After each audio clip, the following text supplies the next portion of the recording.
Enggak. Assalamualaikum warahmatullahi wabarakatuh. Perkenalkan, nama saya Siti Nur Aisyah bersama teman saya Michelle Rahel. Pada kesempatan kali ini kami akan mempresentasikan tentang Pancasila sebagai filsafat dan sistem etika. Kami adalah mahasiswi dari STIMIK Kota Banjarbaru, jurusan Teknik Informatika.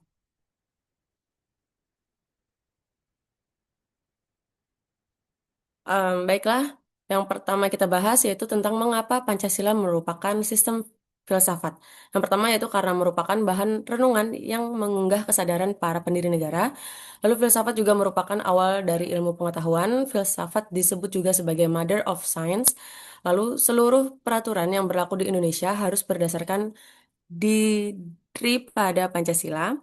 Ketika suatu sistem bersifat mendasar dan fundamental, maka sistem tersebut dapat dinamakan sebagai sistem filsafat.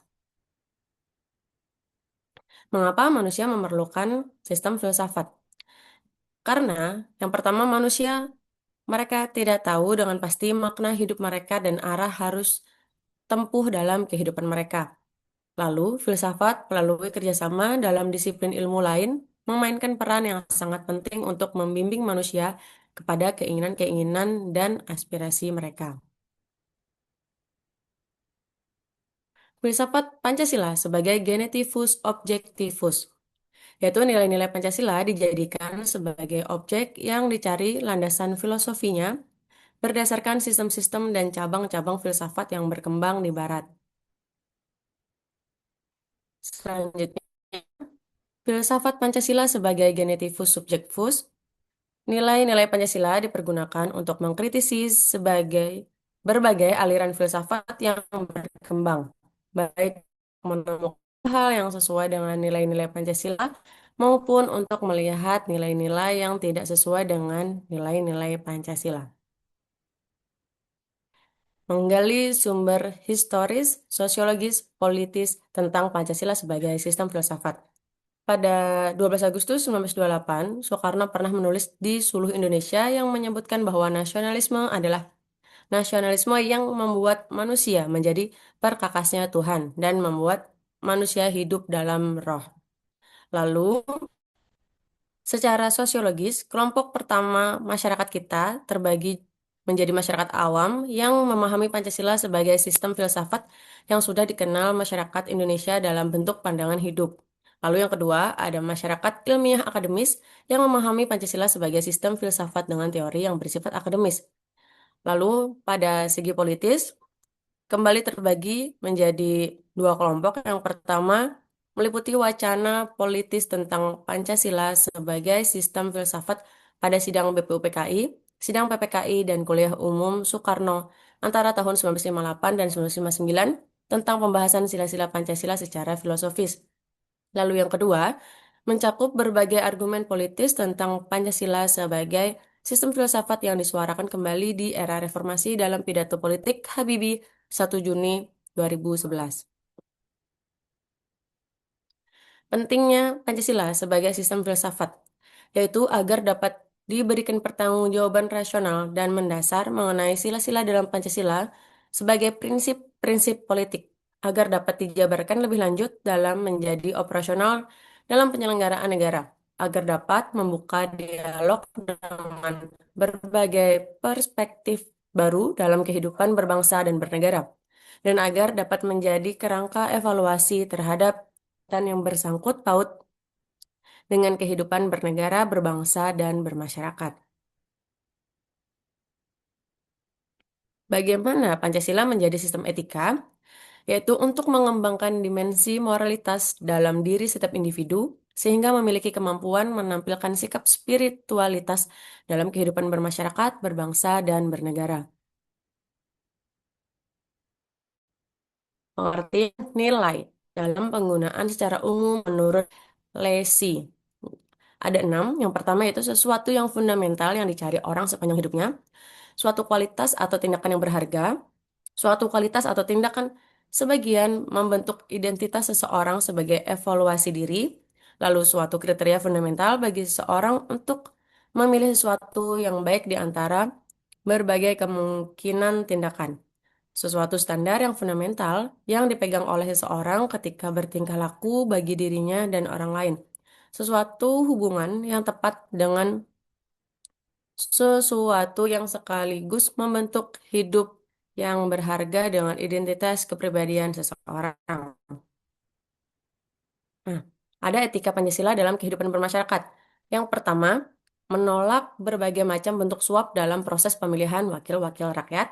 Yang kedua, mencegah terjadinya aksi terorisme yang mengatasnamakan agama sehingga dapat merusak semangat toleransi dalam kehidupan antar umat beragama dan meluluh lantahkan semangat persatuan atau mengancam disintegrasi bangsa. Nah, lalu membayar pajak dengan benar, tidak menghindari ataupun mengurangi pembayaran pajak. Yang selanjutnya oleh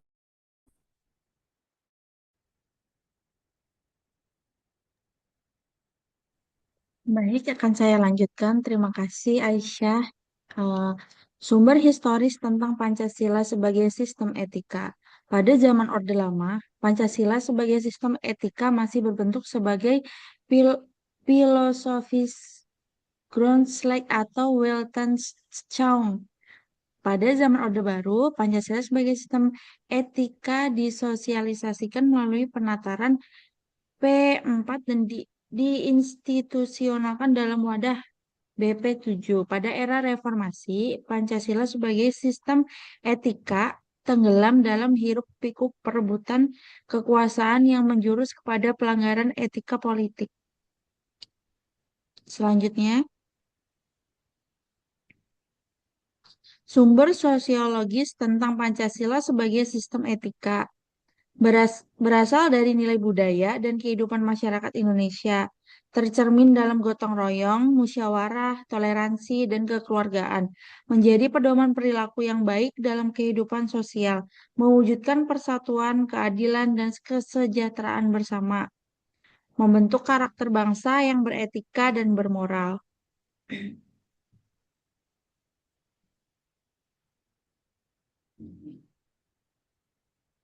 Sebagai sumber penyusunan berbagai peraturan perundang-undangan di Indonesia, etika politik mengatur masalah perilaku politikus, berhubungan juga dengan praktik institusi sosial, hukum, komunitas, struktur-struktur sosial, politik, ekonomi. Etika politik memiliki tiga dimensi, yaitu tujuan, sarana, dan aksi politik itu sendiri.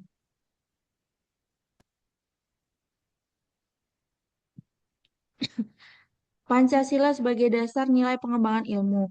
Seluruh kegiatan pengembangan ilmu, pengetahuan, dan teknologi di Indonesia harus berlandaskan nilai-nilai yang terkandung dalam Pancasila. Ilmu tidak hanya bertujuan menghasilkan kemajuan teknologi, tetapi juga harus memberikan manfaat bagi manusia, masyarakat, bangsa, dan negara. Pancasila menjadi pedoman moral dan etis agar perkembangan ilmu pengetahuan tidak menyimpang dari nilai kemanusiaan, keadilan, dan kesejahteraan bersama.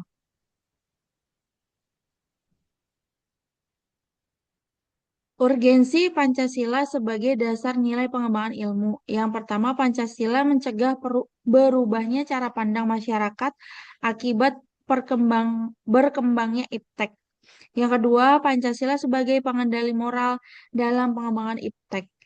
Pancasila digunakan sebagai penyaring atau filter dari nilai-nilai yang tidak sesuai dengan bangsa Indonesia dalam perkembangan iptek.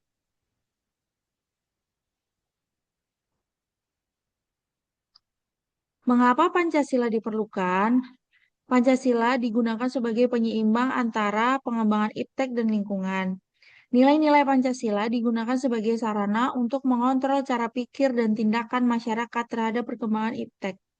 Pancasila digunakan untuk menjaga eksistensi budaya lokal yang lambat laun terkikis dikarenakan dampak perkembangan iptek.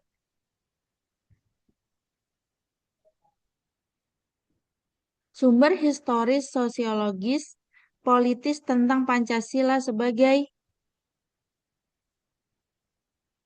dasar nilai pengembangan ilmu di Indonesia. Yang pertama, pembukaan Undang-Undang Dasar 1945, Alinea 4. Yang kedua, Soekarno, kegiatan kuliah umum Pancasila Dasar Falsafah Negara, Profesor Dr. Kusnadiharjo Sumantri, Pancasila sebagai orientasi pengembangan ilmu. Daud Yusuf, artikel Pancasila, Kebudayaan dan Ilmu Pengetahuan. Dari Profesor Dr. Jakub, teknologi telah berkembang pesat meninggalkan agama, etika, hukum, dan sosial humaniora. Kunto Wijoyo, Pancasila sebagai orientasi pengembangan humaniora di Indonesia. Profesor Dr. Muladi, Pancasila sebagai paradigma ilmu pengetahuan dan pembangunan bangsa. Profesor Sastra Prateja, Pancasila sebagai orientasi pembangunan bangsa dan pengembangan etika ilmu pengetahuan.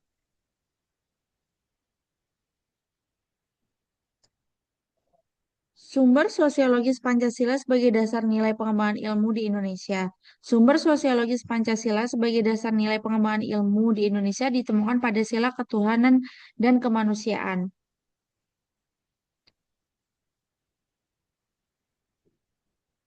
Sumber sosiologis Pancasila sebagai dasar nilai pengembangan ilmu di Indonesia. Di waktu Orde Lama, Pancasila sebagai dasar nilai pengembangan ilmu lebih dikaitkan dengan dimensi manusia dan hubungan antar ilmu dan amal, serta lebih dikaitkan dengan karakter. Untuk di masa Orde Baru, Pancasila sebagai dasar nilai pengembangan ilmu di Indonesia belum diungkapkan secara tegas. Penekanannya hanya pada iptek harus diabdikan kepada manusia dan kemanusiaan sehingga dapat memberi jalan bagi peningkatan martabat manusia dan kemanusiaan. Era Reformasi Susilo Bambang Yudhoyono, Pancasila sebagai dasar nilai pengembangan ilmu di Indonesia, sistem inovasi nasional. Era Reformasi B.J. Habibie bersifat apologis karena hanya memberikan dorongan kepada kaum intelektual untuk menjabarkan nilai-nilai Pancasila lebih lanjut.